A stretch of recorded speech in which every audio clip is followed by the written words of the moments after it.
Howard Phillips Lovecraft, né en 1890, est un écrivain américain connu pour ses récits fantastiques, d'horreur et de science-fiction. Il nous quitta en 1937 à l'âge de 46 ans. Bien que le lectorat de Lovecraft fût limité de son vivant, sa réputation évolua au fil des décennies. Il est à présent considéré comme l'un des écrivains d'horreur les plus influents du XXe siècle. Avec Edgar Allan Poe, il a exercé une influence considérable sur les générations suivantes d'écrivains d'horreur. Retrouvons Lovecraft avec Air froid, écrit en 1926 et L'Indicible de 1923. Nous vous souhaitons une bonne écoute.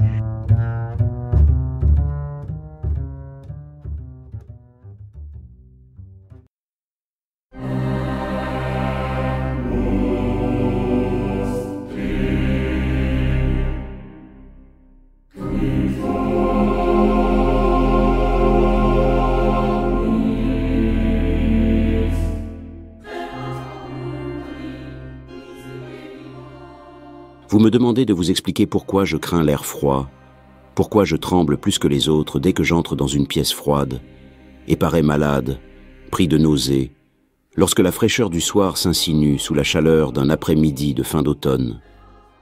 Il y en a qui disent que je réagis au froid, comme d'autres à une mauvaise odeur. Je suis bien le dernier à les démentir. Ce que je vais faire maintenant, c'est vous rendre compte de l'incident le plus abominable qui me soit jamais arrivé, et vous laisser le soin de juger, de dire s'il existe une explication satisfaisante à ces réactions qui vous étonnent. C'est une erreur que d'imaginer l'abominable associé toujours indissolublement à l'obscurité, au silence et à la solitude.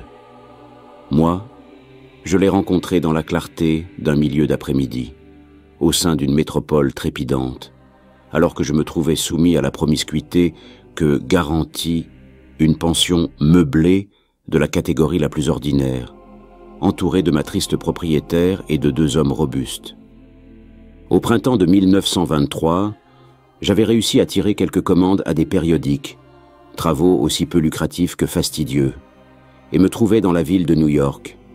Incapable évidemment de payer un loyer élevé, je m'étais mis à dériver de meublé en meublé, tous aussi détestables les uns que les autres, à la recherche de la chambre qui combinerait propreté acceptable, mobilier relativement décent et prix plus raisonnable. Je m'aperçus vite que je tombais irrémédiablement de Caribe dans Scylla, mais finis néanmoins par trouver une maison située dans la 14e rue Ouest, qui me déplut un peu moins que les précédentes.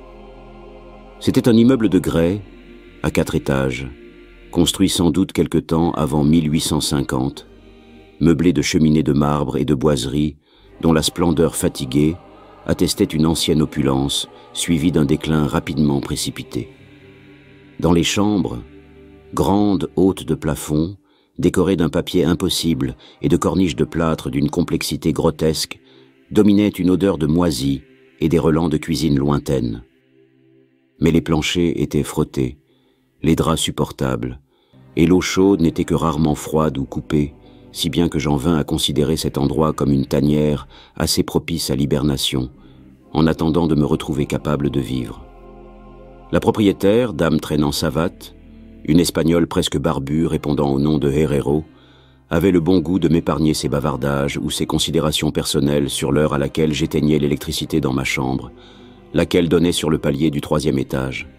Et mes colocataires étaient des gens aussi tranquilles et aussi discrets qu'on pouvait les rêver. Des Espagnols pour la plupart, dont le niveau de vie était à peine supérieur au minimum vital. En définitive, seul le vacarme des voitures dans l'artère sur laquelle donnaient mes fenêtres se révéla un souci majeur. J'habitais dans cet endroit depuis 3 semaines à peu près, quand eut lieu le premier incident bizarre. Un soir, il était à peu près 8 heures, j'entendis comme une sorte de clapotis contre mon plafond. Dans ma chambre régnait brusquement l'odeur âcre de l'ammoniac. Regardant autour de moi, je m'aperçus qu'un coin du mur était taché. Un liquide en dégouttait sur le plancher. L'inondation provenait de l'endroit du plafond le plus proche de la rue. Soucieux de prendre le mal à sa racine, je me précipitai en bas pour avertir la propriétaire des ennuis qui m'arrivaient. Elle m'assura que les choses seraient vite remises en ordre. « C'est le docteur Munoz », expliqua-t-elle en escaladant l'escalier devant moi. « Il a renversé ses drogues.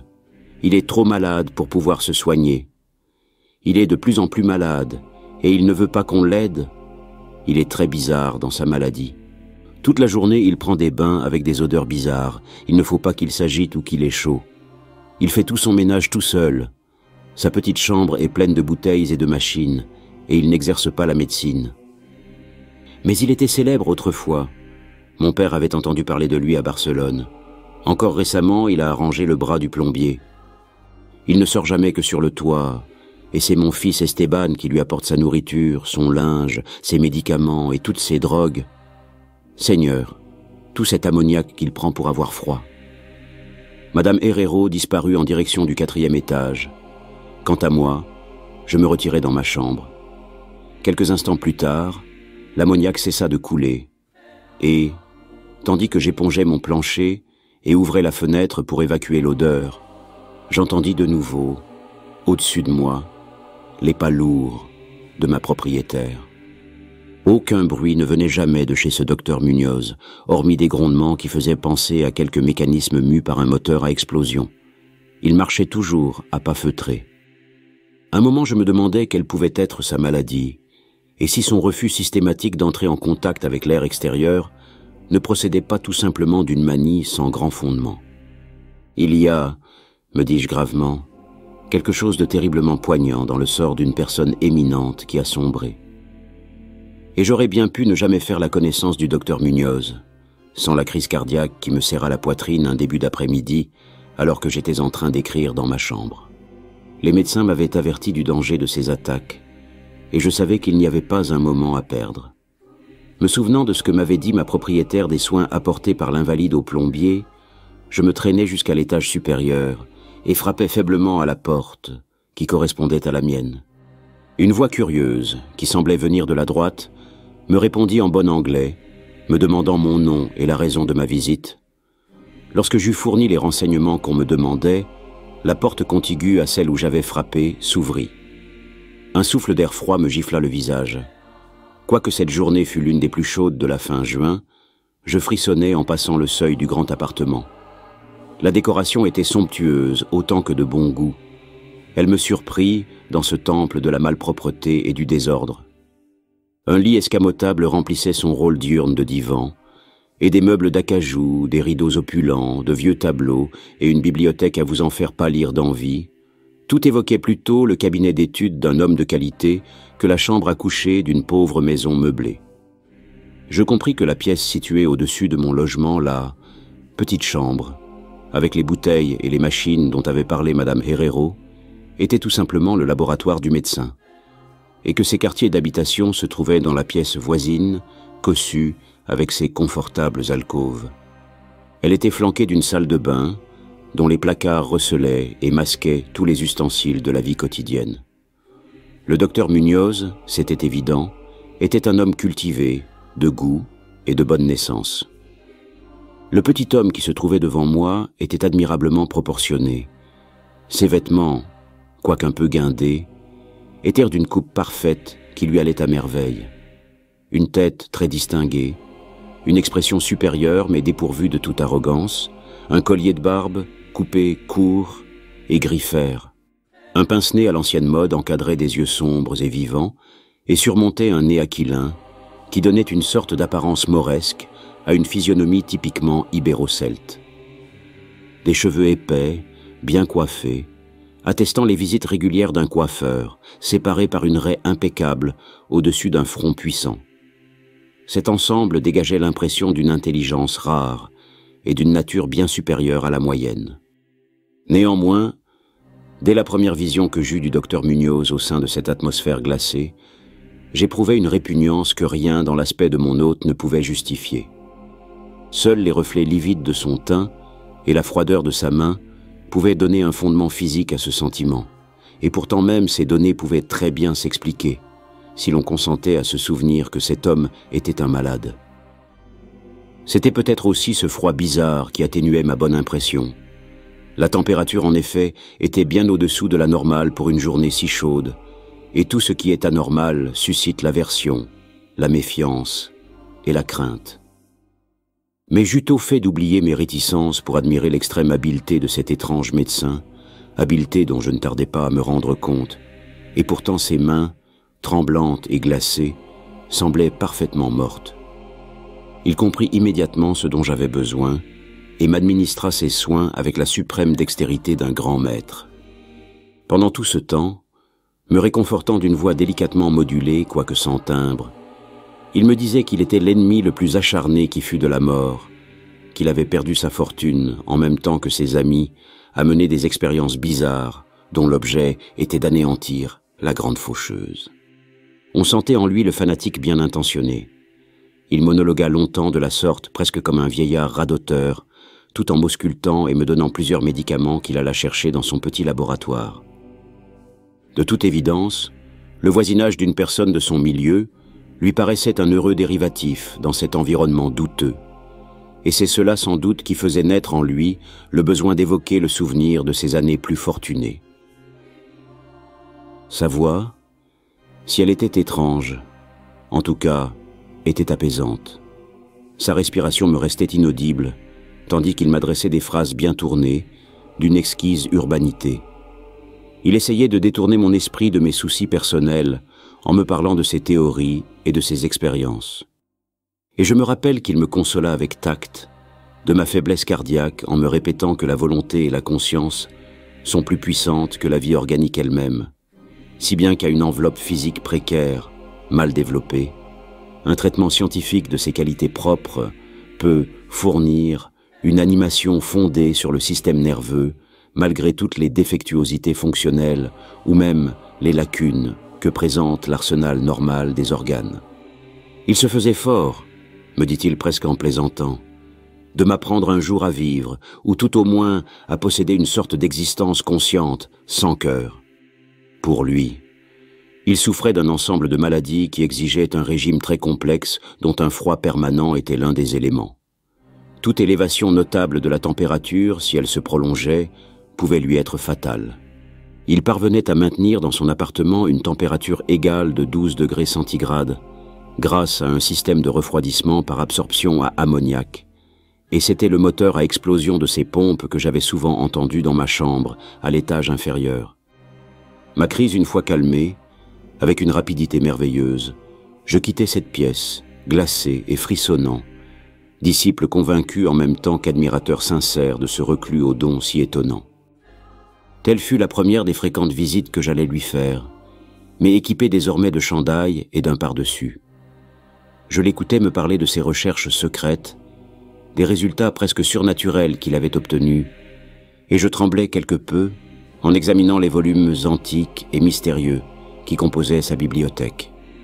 Je peux ajouter en passant que mon hôte me guérit presque complètement de ma maladie, et pour toujours, grâce à sa science intelligente.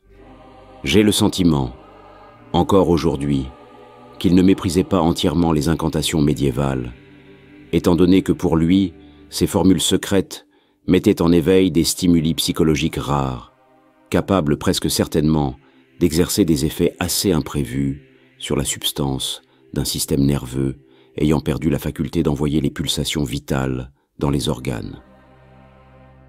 Je fus très frappé de ce qu'il me dit du vieux docteur Torres de Valence, avec qui il avait partagé ses premières expériences et qui avait réussi à le tirer, 18 ans plus tôt, d'une maladie extrêmement grave qui était responsable de ses infirmités actuelles. Ce vénérable praticien, du reste, n'avait pas plutôt sauvé son collègue que lui-même succombait au redoutable ennemi qu'il venait de combattre avec un tel succès chez son prochain. Peut-être la tension avait-elle été trop forte, car le docteur Munoz me fit clairement comprendre, quoique à voix basse et sans me donner de détails, que la thérapeutique utilisée sortait nettement de l'ordinaire et comportait des procédés que n'auraient certainement pas accueillis, avec le sourire, les galliénistes respectables du monde traditionnel.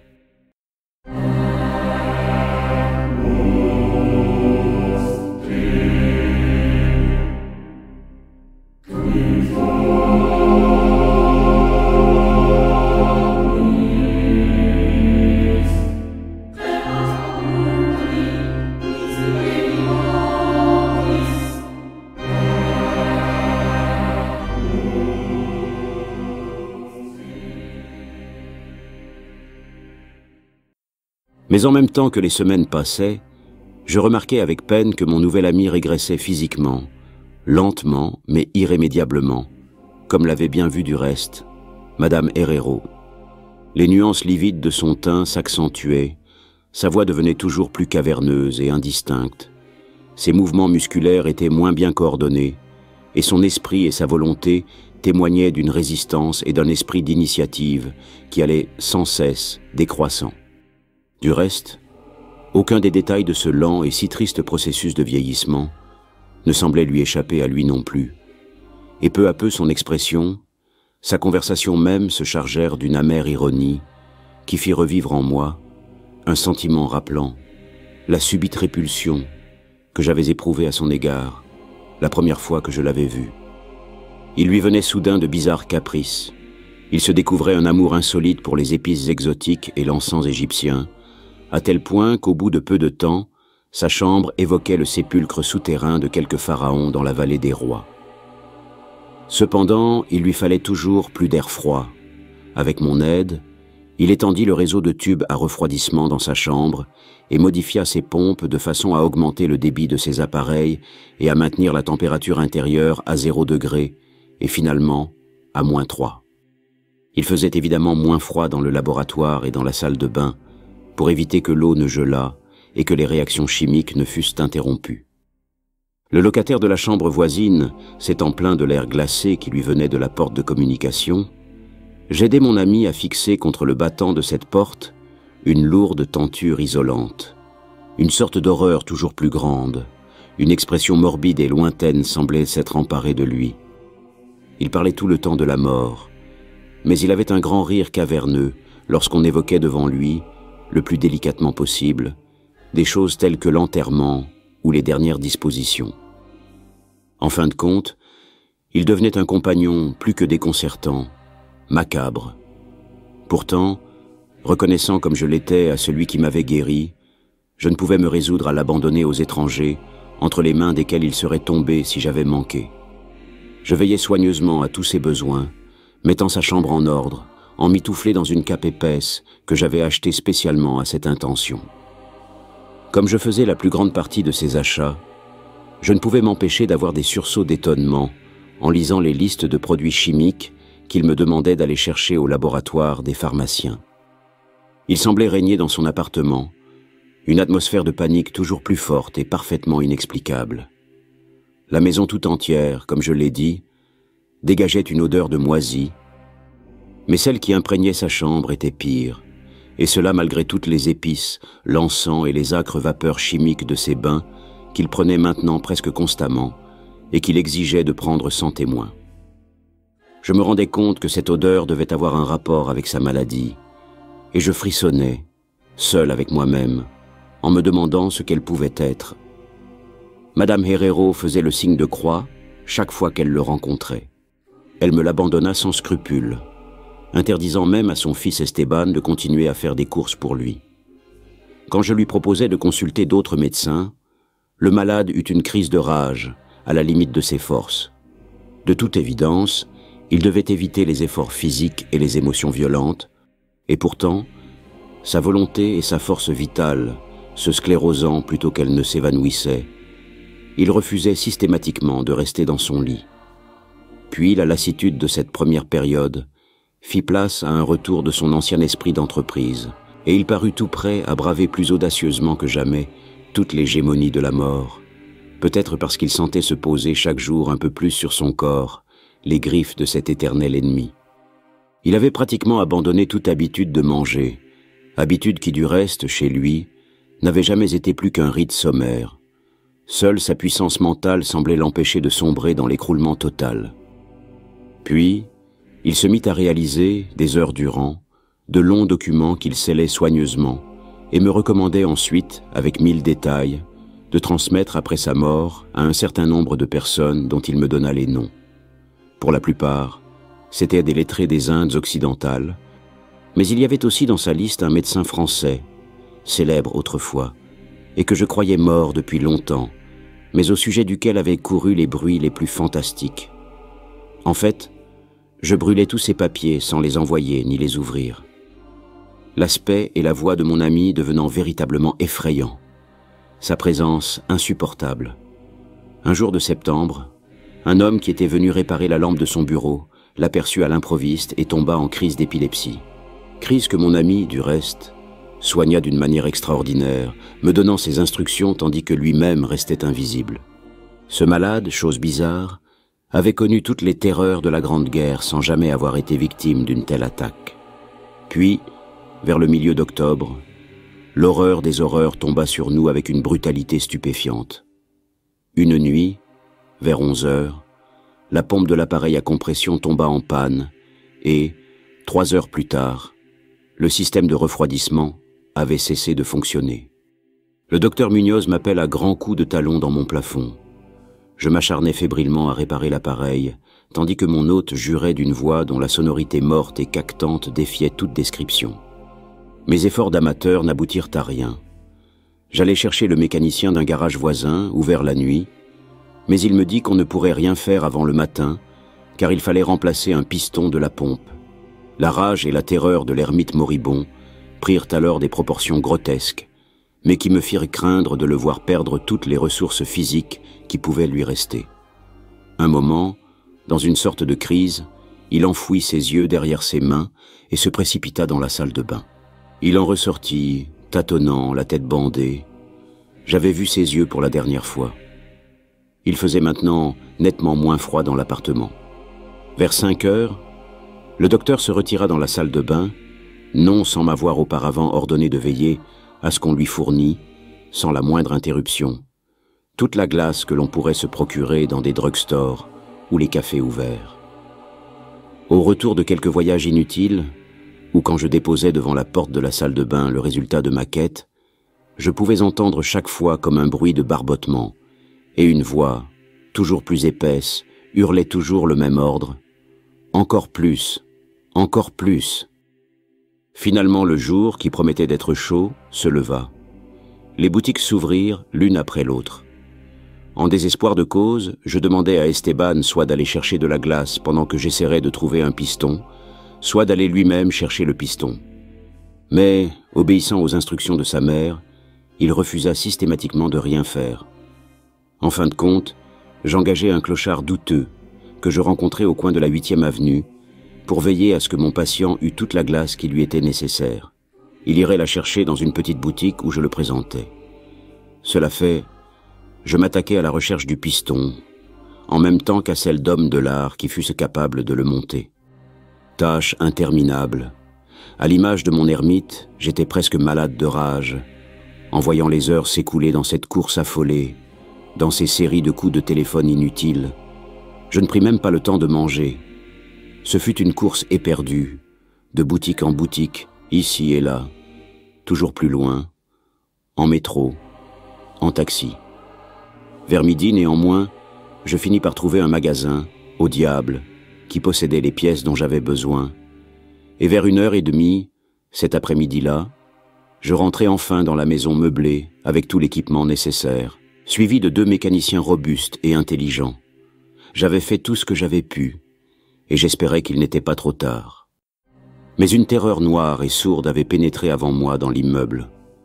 La maison était en proie à un tumulte innommable, et au-dessus du vacarme des voix terrorisées, j'entendis un homme qui priait à haute voix, et d'une voix de basse. Il y avait des choses redoutables dans l'air, on le sentait, et les locataires murmuraient de bouche à oreille, égrenant leurs chapelets que les poussait à réciter l'odeur provenant de la porte du docteur, toujours systématiquement fermée à clé.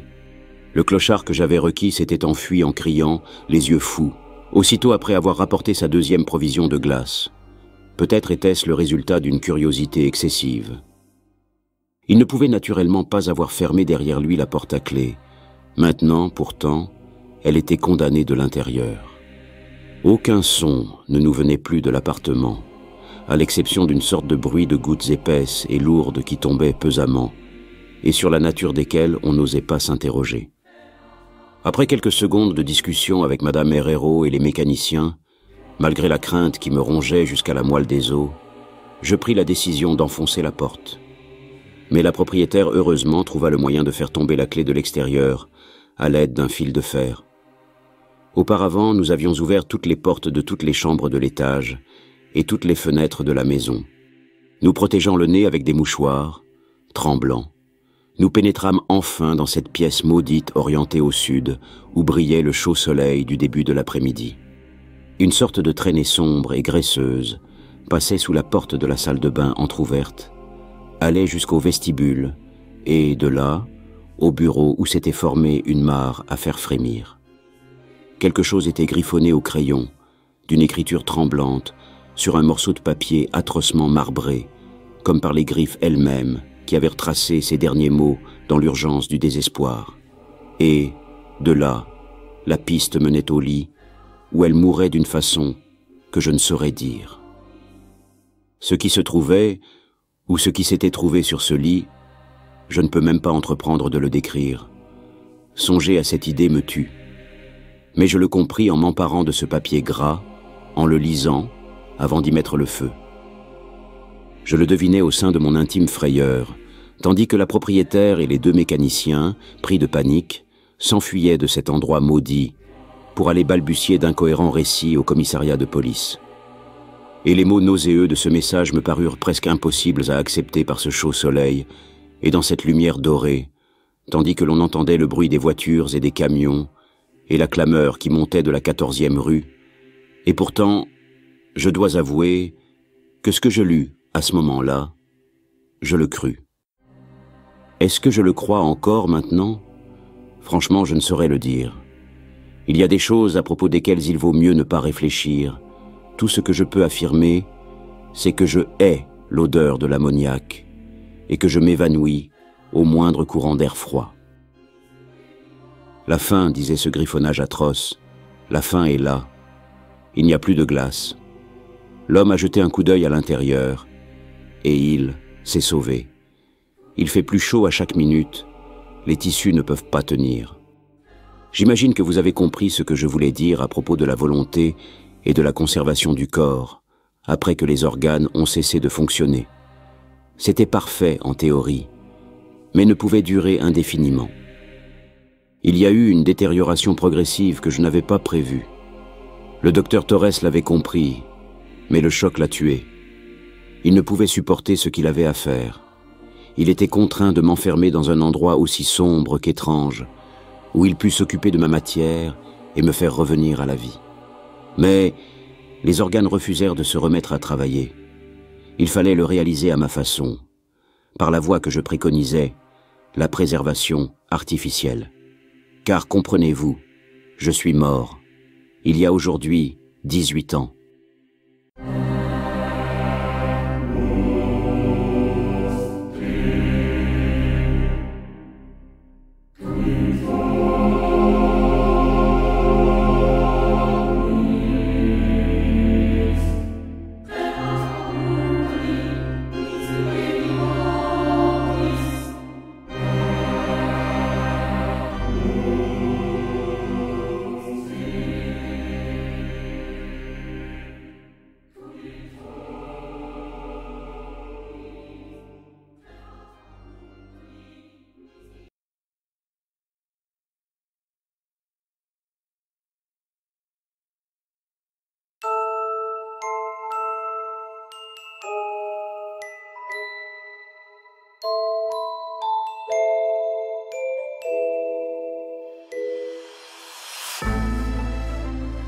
Nous étions assis sur une pierre tombale abandonnée, vieille de 3 siècles, par une fin d'après-midi d'automne dans le vieux cimetière d'Arkham, et l'indicible occupait nos pensées. Les yeux fixés sur le saule géant de ce territoire réservé aux morts, dont les puissantes racines, puis le tronc, avaient presque englouti une dalle indéchiffrable, je m'étais permis une remarque bien personnelle sur les sucs fétides autant que subtils, que l'inexorable réseau nourricier de l'arbre devait distiller de la terre séculaire de cet ossuaire. Mon ami s'était moqué de ce qu'il avait appelé des enfantillages, et m'avait répondu que puisque aucun ensevelissement n'avait eu lieu en cet endroit depuis plus d'1 siècle, la terre ne pouvait rien receler que de parfaitement normal. De plus, avait-il ajouté, ma préoccupation constante de ce que j'appelais les choses innommables et indicibles trahissait en moi un esprit fort puéril, non sans rapport avec ma réussite plus que relative dans le métier d'écrivain que je m'étais choisi. J'aimais trop terminer mes histoires sur des spectacles ou des bruits qui paralysaient les facultés de mes héros et leur enlevaient toujours le courage, les moyens ou la force de raconter ce par quoi ils étaient passés. Nous ne connaissons les choses, avait-il dit, que par l'intermédiaire de nos 5 sens ou de nos intuitions religieuses, et, par conséquent, il est impossible de parler sérieusement d'un objet ou d'un spectacle que ne peuvent expliquer clairement les définitions solides qu'offrent les faits aussi bien que les doctrines admises des théologies.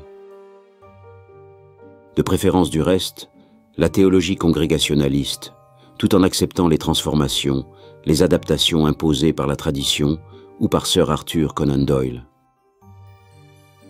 J'avais souvent partagé de longues heures pâles avec cet ami, Joel Manton, en discussions interminables.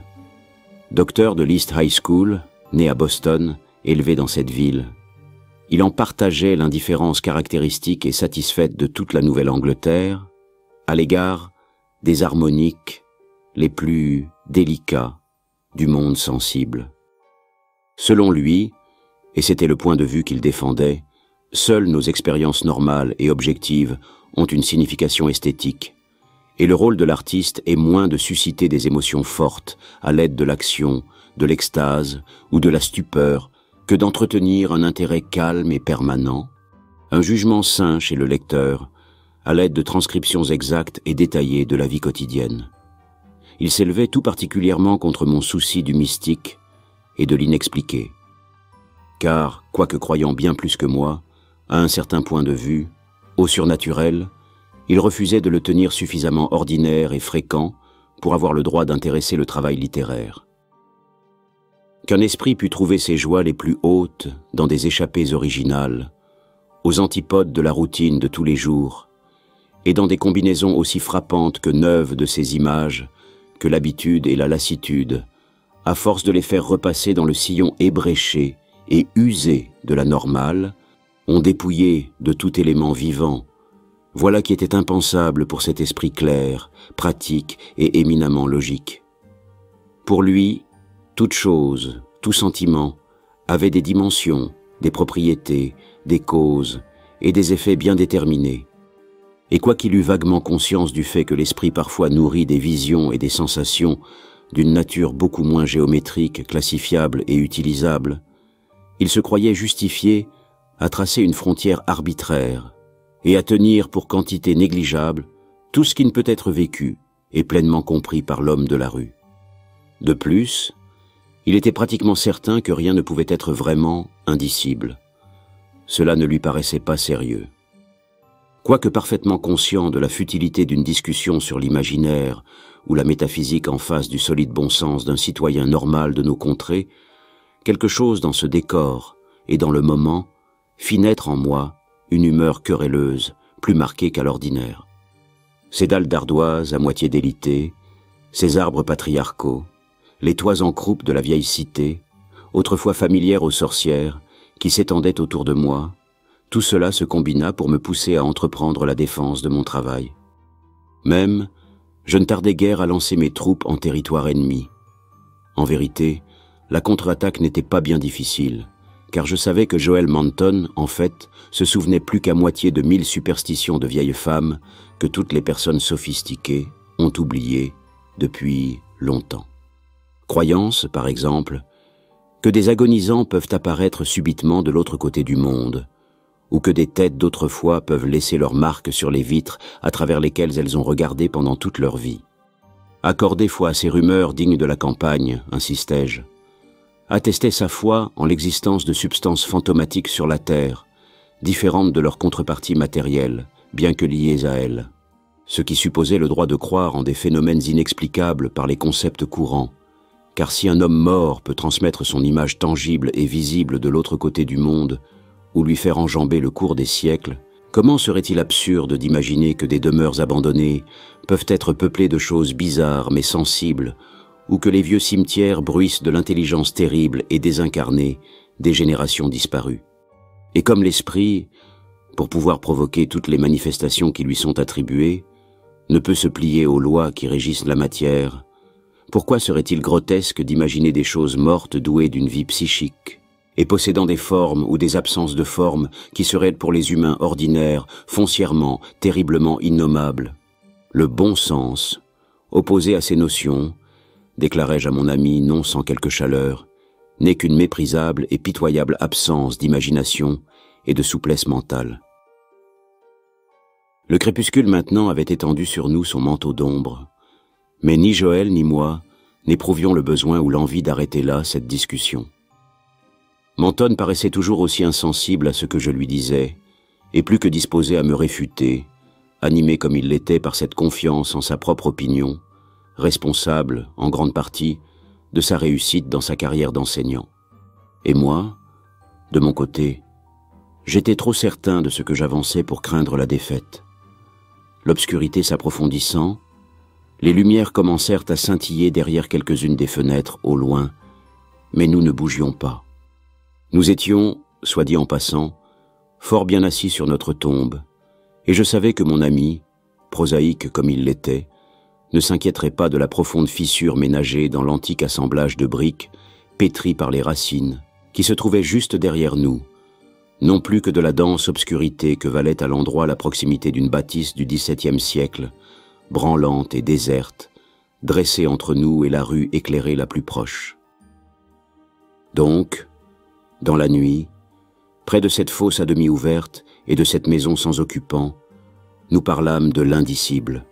Et lorsque mon ami eut fini, en riant, de réfuter mes arguments, je lui dévoilai les preuves incroyables sur lesquelles j'avais bâti la nouvelle qui avait à ce point excité son hilarité. Ce récit, je l'avais appelé « La fenêtre d'en haut » et il avait paru dans le numéro de janvier 1922 de Whispers. En nombre d'endroits, et surtout dans le sud et près de la côte Pacifique, on avait dû retirer des stands les exemplaires de cette publication, à la suite de plaintes pusillanimes, mais malheureusement nombreuses. En Nouvelle-Angleterre, on ne s'était pas laissé impressionner.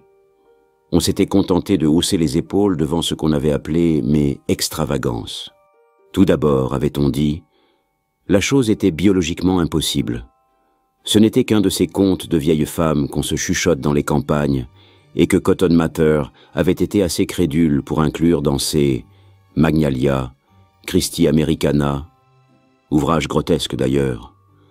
Du reste, les preuves étayant ce récit étaient si faibles et si douteuses que même Mather n'avait pas osé désigner clairement la localité où était censée s'être passée cette histoire, à donner le frisson. Quant à la suite que j'avais donnée à ce récit, elle était parfaitement invraisemblable. Elle trahissait tout simplement l'écrivaillon travaillé par une imagination surchauffée et hanté par la spéculation systématique. Mather avait seulement dit que cette chose était née, mais il fallait vraiment n'être qu'un méprisable amateur de sensationnel pour avoir songé à la faire grandir et regarder, la nuit, par les fenêtres des gens, et se cacher dans la mansarde d'une maison, en chair et en os, pour que finalement, des siècles plus tard, un être humain la distingue à une fenêtre et soit par-dessus le marché incapable de décrire ce qui a fait soudain blanchir ses cheveux. Tout cela n'était que de la bouillie pour les chats, et mon ami Mentone ne m'avait guère caché son avis. Mais je lui racontais ce que j'avais découvert dans un vieux journal intime, tenu entre 1706 et 1723, retrouvé par moi dans des papiers de famille à moins d'1 mile de l'endroit où nous étions assis en ce moment. Je lui dévoilais la réalité indiscutable des cicatrices qui marquèrent la poitrine et le dos de mon ancêtre et que décrivait ce journal. Je lui parlais aussi des craintes qui s'étaient répandues à cette époque dans la région. Les générations se les étaient transmises, et je lui parlais de la folie nullement mystique qui avait emporté le jeune homme qui, en 1793, avait pénétré dans une maison abandonnée pour y examiner les traces qu'il y soupçonnait. Ça avait été une affaire assez horrible. Rien d'étonnant si l'âge puritain du Massachusetts fait encore frissonner les étudiants sensibles.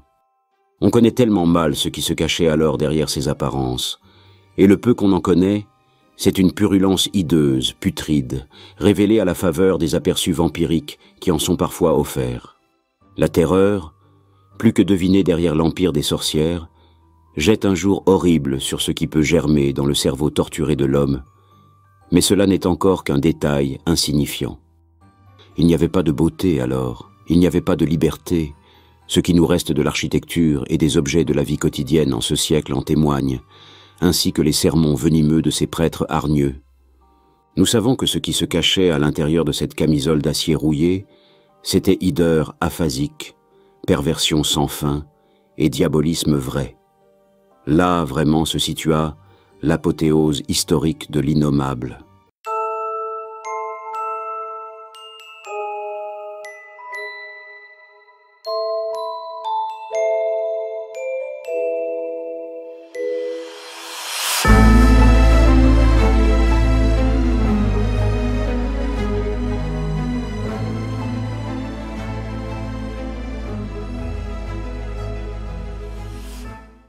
Cotton Mather, dans son anathème, au démoniaque tome 6e de ses œuvres que personne ne doit lire la nuit tombée, n'a pas mâché ses mots. Aussi inflexible qu'un prophète juif, plus ferme dans son laconisme que nul n'a pu l'être depuis son temps, il dénonce la bête qui avait donné naissance à ce qui était plus qu'une bête et moins qu'un homme. La chose à l'œil douteux, et l'être pitoyable, hurlant et ivre qu'on avait pendu, parce que lui aussi possédait cet œil incertain. Cela, il le dit sans détour, mais sans laisser toutefois deviner ce qui s'est passé par la suite. Peut-être qu'il n'en savait rien, mais peut-être aussi que, le sachant, il n'a rien osé en dire. Et d'autres l'ont su, qui n'ont rien osé en dire. Rien ne donne la raison de ces murmures tenaces, de ce verrou fermant la porte de l'escalier menant à la mansarde de cette demeure d'un vieillard sans enfant, brisé, amer, celui qui avait dressé une dalle d'ardoise vierge près d'un tombeau. Et pourtant, ce que l'on devinait derrière ces faits et légendes assez vagues suffisait à refroidir le sang le plus profond. Tout se trouvait dans ce journal antique que j'ai découvert, tous les sous-entendus furtifs, tous les comptes rendus secrets de choses à l'œil souillé, aperçus derrière des fenêtres par les nuits sombres, ou dans les champs déserts près des bois. Ce quelque chose qui s'empara de mon ancêtre dans une sombre allée au creux d'un val, qui lui laissa des traces de cornes sur la poitrine et de griffes sur le dos. Et lorsqu'on examina les empreintes laissées par la chose dans la poussière remuée, on y découvrit les marques mélangées de sabots fourchus et de pattes vaguement anthropoïdes. Un jour, un messager du service postal relata qu'il avait vu un vieil homme qui pourchassait en criant une chose effrayante, boiteuse et sans nom sur Meadow Hill, aux heures vagues qui précèdent l'aube, et nombreux furent ceux qui le crurent. Aucun doute. On raconta des choses bien bizarres, par cette nuit solitaire de 1710, sur ce vieil homme sans enfant et brisé, lorsqu'on l'enterra dans la crypte, derrière sa propre maison, en face de la dalle d'ardoise sans inscription. On ne déverrouilla jamais la porte allant à la mansarde, et on abandonna toute la maison comme elle était, vide et redoutée. Et par la suite, chaque fois qu'on entendait des bruits venant de cette maison, on se parlait tout bas, on tremblait, avec l'espoir que le verrou de l'escalier tiendrait bon. Puis cet espoir lui-même mourut, lorsque l'horreur se manifesta au presbytère. Et il n'y eut alors aucune âme vivante qui n'en portât la marque, vivante ou morte. Petit à petit, au fur et à mesure que les années s'écoulaient, la légende pourtant prit les allures d'un conte de fées. J'imagine que la chose, à supposer qu'elle eût été vivante, était morte. Le souvenir qui longtemps traîna derrière elle fut atroce, et d'autant plus atroce qu'il était plus secret. Pendant le cours de mon récit, mon ami s'était enfoncé dans un silence de plus en plus profond, et je vis que ce que je venais de lui raconter avait fait impression sur lui. Il ne rit pas lorsque je me tus, mais d'une voix assez sérieuse au contraire, me pria de lui donner d'autres détails sur le jeune homme qui était devenu fou en 1793 et dont j'avais fait le héros de ma nouvelle. Je lui expliquai pourquoi ce jeune homme était allé voir cette maison que l'on évitait. J'ajoutai qu'il n'y avait rien d'étonnant à ce qu'il s'y fût intéressé, puisque aussi bien il croyait que les vitres gardent la mémoire des personnes qui ont longtemps regardé à travers. Ce jeune homme était allé examiner les fenêtres de cette horrible mansarde parce qu'on lui avait dit que quelqu'un avait vu des choses derrière, et il en était revenu hurlant et fou. Menton, pendant que je parlais, resta silencieux, comme réfléchissant, mais petit à petit son tour d'esprit analytique reprit le dessus. Il dit, pour le plaisir de discuter, qu'il devait y avoir eu réellement quelque créature inconnue, Mais il me rappela qu'il n'y a aucune raison pour que les plus morbides perversions de la nature soient innommables ou indescriptibles aux yeux de la science. Je le félicitai autant de sa clarté d'esprit que de son entêtement, mais lui fournis alors quelques révélations supplémentaires que j'avais glanées en allant voir de vieilles personnes. Ces légendes fantomatiques et plus tardives, lui dis-je clairement, faisaient allusion à des apparitions monstrueuses, plus effarantes que tout être organique. Des apparitions de formes bestiales et gigantesques, par moments visibles et en d'autres seulement tangibles, flottant dans l'air par les nuits sans lune, hantant la vieille maison, la crypte qui se trouvait derrière elle, et les alentours de ce tombeau abrité maintenant par un jeune arbre qui avait poussé à côté de la dalle illisible.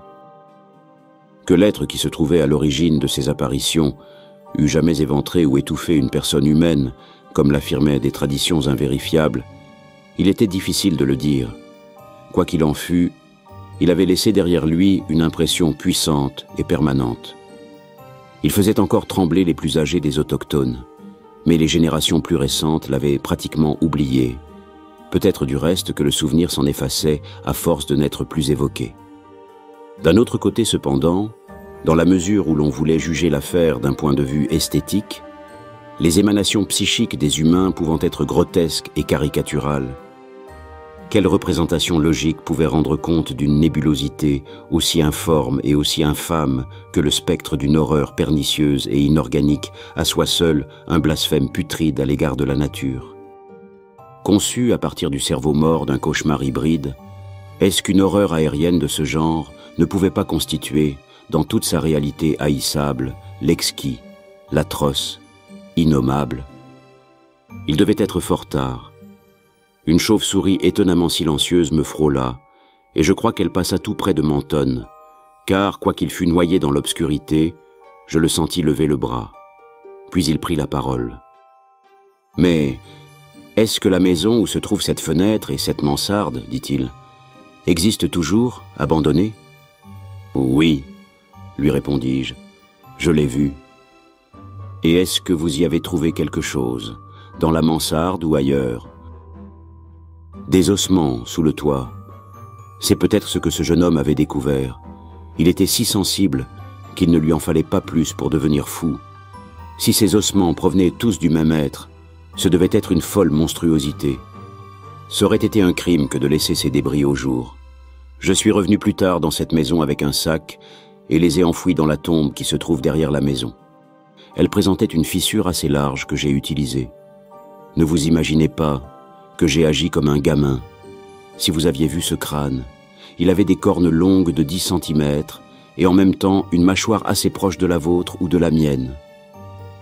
J'avais réussi. Enfin, je sentais Mentone, qui s'était rapproché de moi, frissonner pour de bon. Mais sa curiosité était plus aiguillonnée que jamais. Et les vitres des fenêtres? Il n'y en avait plus une seule. Une des fenêtres avait perdu son cadre. Aucune des autres n'avait conservé la moindre trace de vitre. Vous savez, ces petits carreaux, comme on en faisait autrefois, ces croisillons, avaient déjà disparu en 1700. À mon avis, il y avait plus d'un siècle que ces vitres avaient été brisées. C'était peut-être l'œuvre de ce jeune homme dont je vous ai parlé, à condition qu'il soit monté jusque-là. La légende ne le dit pas. Mentone réfléchissait. J'aimerais bien voir cette maison, Carter. Où se trouve-t-elle? Vitre ou pas vitre, j'aimerais bien la visiter un petit peu. Et aussi la tombe où vous avez caché ces ossements, et aussi cet autre tombeau qui ne porte pas d'inscription. Tout cela doit être quelque peu terrifiant. Vous les avez vus avant que la nuit tombe? Mon récit avait été plus efficace que je n'avais cru, car à ces paroles, à cet effet assez innocent, mon ami sauta en l'air, s'écartant brusquement de moi, et poussa une sorte de cri hoquetant qui traduisait parfaitement son état d'esprit. Ce fut un cri bizarre, et d'autant plus bizarre qu'on y répondit. En même temps que l'écho s'en apaisait, j'entendis comme un craquement dans l'obscurité dense, et compris tout de suite que c'était une fenêtre à croisillon qui s'ouvrait dans la vieille maison qui nous abritait de son ombre. Comme toutes les autres embrasures étaient depuis longtemps sans battant, Je sus aussitôt que c'était la fenêtre démoniaque de la mansarde, la fenêtre sinistre et sans vitre qui venait de grincer. Puis tomba sur nous un courant d'air glacé, mais violent et délétère, provenant de cette même direction inquiétante, qui fut suivi d'un hurlement perçant poussé juste à côté de moi, toujours assis sur cette tombe abandonnée et pernicieuse, où dormaient un homme et un monstre en un seul être. Une seconde plus tard, j'étais chassé de mon siège macabre par la poussée affolante d'une entité invisible, mais d'une taille qui devait être gigantesque et d'une nature impossible à préciser. Oui, je fus balayé comme une feuille, et je me retrouvai étalé sur le ventre, sur le terreau travaillé par la circulation silencieuse des racines d'arbres, dans ce cimetière inhumain, tandis que de la tombe elle-même s'élevait un vacarme sourd de respiration étranglée et tourbillonnante, à un point tel que mon imagination peupla aussitôt l'obscurité, pourtant impénétrable de légions dantesques de damnés informes et impensables. Il y eut comme un maelstrom d'un vent desséchant, glacé, puis comme un fracas de briques et de maçonnerie qu'on ébranlait, mais heureusement j'avais perdu conscience avant d'être en état de me rendre compte de la signification de ces bruits. Menton, quoique plus petit que moi, possède plus de résistance physique. Tous deux nous rouvrîmes les yeux presque au même moment, bien que ses blessures fussent beaucoup plus graves que les miennes. Nos lits se touchaient, et quelques secondes après avoir repris connaissance, nous savions que nous étions au St. Mary's Hospital. Des médecins faisaient un demi-cercle autour de nous, animés d'une curiosité intense, avides de réveiller notre mémoire, et tout prêts à nous raconter ce qui nous était arrivé. C'est ainsi que nous entendîmes parler de ce fermier qui nous avait trouvés tous les deux dans un champ isolé, de l'autre côté de Meadow Hill, à 1 mile du vieux cimetière, à l'endroit où s'était élevé autrefois, paraît-il, un abattoir. Menton avait sur la poitrine 2 blessures fort vilaines, avec des coupures et des griffures moins profondes dans le dos. Quoique moins gravement, j'étais néanmoins couvert de marques et de contusions dont la nature était inexplicable. On y trouvait même l'empreinte d'un sabot fourchu. De toute évidence, Menton en savait plus long que moi, mais il ne dit absolument rien aux médecins stupéfaits et passionnés, tant qu'on ne lui eût pas dit au juste ce que nous avions. Alors il déclara que nous avions été chargés par un taureau vicieux, mais comment aurions-nous pu préciser où l'animal se trouvait? Quoi qu'il en soit, quand les médecins et les infirmières nous eurent quittés, je lui soufflai cette question d'une voix blanche. « Mais Seigneur, Menton, qu'est-ce que c'était donc? Ces cicatrices, est-ce que c'était ça ?» Et j'étais trop épuisé pour sauter de joie lorsqu'il me répondit à mi-voix, ce qui ne m'étonna pas tellement. Non, cela n'avait aucun rapport. C'était partout, une sorte de gélatine, de gelée, et qui pourtant avait des formes, 1000 formes si horribles, dépassant toute description. Il y avait des yeux et une souillure. C'était la fosse, c'était le maelstrom, c'était l'abomination ultime. Carter, c'était l'indicible